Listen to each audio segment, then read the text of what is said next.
Level 1. The Operator. You are 24 years old. You have a Trident on your chest, and 18 months of workup behind you, and one deployment to the Middle East in front of you. And you are sitting on the floor of a C-17 somewhere over the Atlantic with your kit bag between your knees and a guy named Torres asleep against your shoulder. And you are thinking about a phone call you had with your father 2 days ago. He asked what you were looking forward to. You told him the team, the guys, being useful. He said, "That's not what I asked." You looked at the ceiling of your apartment and you thought for a long time, and then you said, "I'm looking forward to finding out what I'm made of in actual conditions." He was quiet for a moment. Then he said he was proud of you. He said it the way fathers say things they mean and cannot fully explain. You are thinking about that on the plane. You are not thinking about what is ahead. You have trained for 2 years. The training is for you. Now you let it. Level 2, the Recon Operator, first deployment, Eastern Afghanistan. Your platoon is assigned reconnaissance and surveillance. You spend the first 8 weeks of deployment doing things that involve no direct action and everything that precedes direct action. Observation posts, pattern of life analysis, watching the same road for 12 hours to understand who uses it and when. Drawing maps of terrain that already has maps, but not maps drawn by someone who lay on that specific hillside for 9 hours in specific weather on a specific day. You are good at being still. This surprises you. You played football in high school. You were always moving. Something in the teams changed you. 2 years of training that was largely about moving, and then suddenly the deployment reveals that what the training was actually building was the ability to be completely motionless in a specific place for a specific reason. You observe a target compound for 6 days. You write reports. The reports go up the chain. Decisions are made based on your reports. You do not see the decisions being made. You see the compound. On day 7 of the observation, you see something that changes the picture. A vehicle that arrives at irregular intervals. A specific person who meets the vehicle. The timing of the meeting. You write the report. The report goes up the chain. Something happens 3 days later that your platoon is not part of, because the report went to a different element that acted on it. You will never fully know what happened. The report was good. That is what you know. You come home from the deployment with a list of things you can do, and a shorter list of things you want to be better at. The shorter list has 1 item on it. You want to learn how to shoot at a distance. Level 3, the Sniper Candidate. Naval Special Warfare Sniper Training. The course exists in official documentation. What it contains in unofficial documentation, the kind passed between operators, is approximately accurate in structure and wildly undersold in intensity. You enter the course as a competent shooter. The course is not designed for competent shooters. It is designed to produce a specific type of person who sees a target at 1,000 meters and performs a calculation that accounts for wind, distance, elevation change, target movement, the rotation of the Earth, the density of the air, and the specific ballistic profile around in the chamber, and then fires 1 round, once, correctly. The wind formula alone takes 2 weeks to internalize to the point where you can apply it under stress. The stalking exercises. You spend 2 days in vegetation, moving at inches per hour, wearing a ghillie suit that you built yourself from scratch. That is the first week of the course, building the suit, learning to construct your own concealment toward a position from which you will take a shot at a spotter who is actively looking for you with binoculars. If the spotter sees you, you fail the stalk and begin again. If you are detected on the shot, you fail and begin again. The window between success and failure is the distance between visible and invisible. You fail 5 stalks before you pass 1. Each failure is instructive. The course teaches you to read your failures the way a doctor reads a chart. The grass moved at this point in the approach. The sun angle at 1400 changed your shadow profile. You overestimated how much the ghillie suit would break up your outline from 200 meters. Each failure corrects 1 variable. By the 5th failure, you know exactly what you did wrong before the instructor tells you. You graduate. Your qualification round at 1,000 yards is center mass. One instructor, a man who has been on this course for 11 years and has the specific economy of expression of someone who has calibrated every word to maximum information density, says to your class on the last day, "You are now the most precise weapon the team has." Precise weapons have the narrowest margins of error. Never forget the difference between precision and permission. You write that down.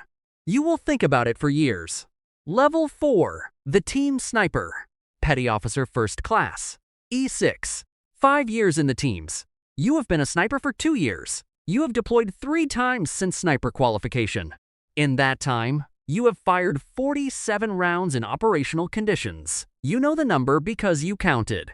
47 rounds across 3 deployments, plus the 40,000 practice rounds per year that maintain the skill that makes those 47 rounds mean something. The ratio is the thing nobody talks about. The training that sustains one operational round is enormous. The practice that builds and maintains one specific skill. Judging wind at 800 meters in a specific altitude range with a specific weapon system is a full-time job that happens before and after the operational deployment. You train to be ready. You are ready to train. The cycle is the job. Your spotter is a petty officer named Reyes. You have been working together for 18 months. A sniper and spotter are not two people who do related jobs in the same location. They are one cognitive system distributed between 2 bodies. Reyes reads the wind while you read the target. Reyes calls range while you calculate the elevation. Reyes watches your impacts while you cycle the bolt. You argue about wind calls the way other people argue about directions, which is to say constantly, and with evidence, and without malice. On a deployment to Iraq, you take a shot at 740 meters, crosswind at 12 knots, target moving. Reyes calls the wind. You adjust. The round goes where it was aimed. In the debrief, you and Reyes talk about the wind call for 40 minutes. It was correct. You are reviewing it to understand exactly why it was correct so that you can replicate the reasoning next time. 47 rounds. Each one has a file. Level 5, the Senior Sniper. 8 years in the teams. 3 years as a qualified sniper. You are a Chief Petty Officer. E7. You train the junior snipers now. Not formally. There are courses for that. You train them the way the teams actually transmit knowledge, which is through proximity and repetition, and the specific willingness to tell someone what they did wrong in language that leaves no room for interpretation. You have deployed 7 times. You have spent approximately 14 months of your adult life in an observation post of some variety, on a rooftop, in a hide site in vegetation, on a ridge in eastern Afghanistan that your GPS said was at 9,400 feet, and your lungs agreed with completely. 14 months of watching, not shooting, watching. The ratio never changes. What watching teaches you is a kind of patience that is not passive. It looks passive from the outside. From the inside, it is the most active thing you have ever done. Your brain is continuously processing information. The route, the timing, the personnel, the vehicle patterns, the relationships between the people you are watching, and producing a picture that is updated every few minutes. You are running a continuous analysis from a position of stillness. The stillness is the method, not the rest. You call your mother on a satellite phone from a hideout in Syria on her birthday. She asks how you are. You say fine. She asks where you are. You say something interesting. She has heard this for 8 years. She laughs. She tells you she loves you. The satellite phone has a 2-second delay. By the time her words arrive, you are already composing the response. The delay is always there.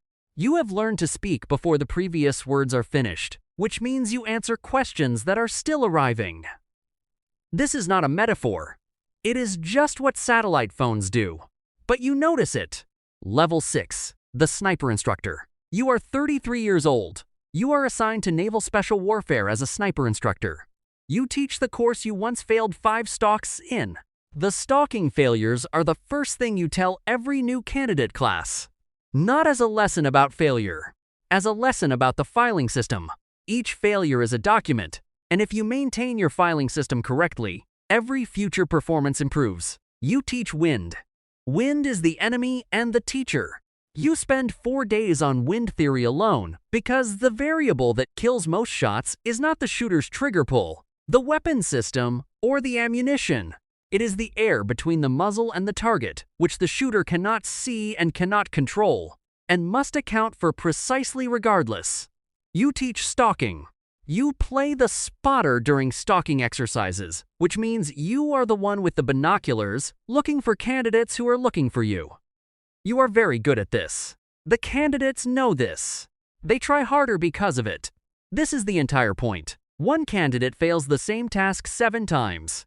On the 8th attempt, she is invisible for the full approach and fires the shot from an undetectable position, and it is a perfect hit. 7 failures. On the 8th, she had corrected every variable from the first 7. You tell her after, "You are not the first person to fail 7 stalks. You are the only one I know of who passed on the 8th. She looks at you with the expression of someone who has just been handed information that will matter for a long time. You recognize the expression. You had it once. Level 7. The Master Chief. Master Chief Petty Officer, E9. You are the most senior enlisted sniper in Naval Special Warfare. This is a description that exists in no official title and is understood by everyone in the community. You have been deployed to 11 countries. You have observed, reported, and when authorized, fired. The ratio is what it has always been. Enormous preparation, precise execution. You have maintained a file of every operational round you have fired across a 20-year career. It is not a long file. The file is not the career. The career is the preparation that made each entry in the file possible. Junior operators sometimes ask you what the hardest shot you ever took was. You tell them, "The hardest shot I ever took was the one I decided not to take." They want elaboration. You do not elaborate. This is also a lesson. Your knees are informing you of the 20 years in ways that are no longer subtle.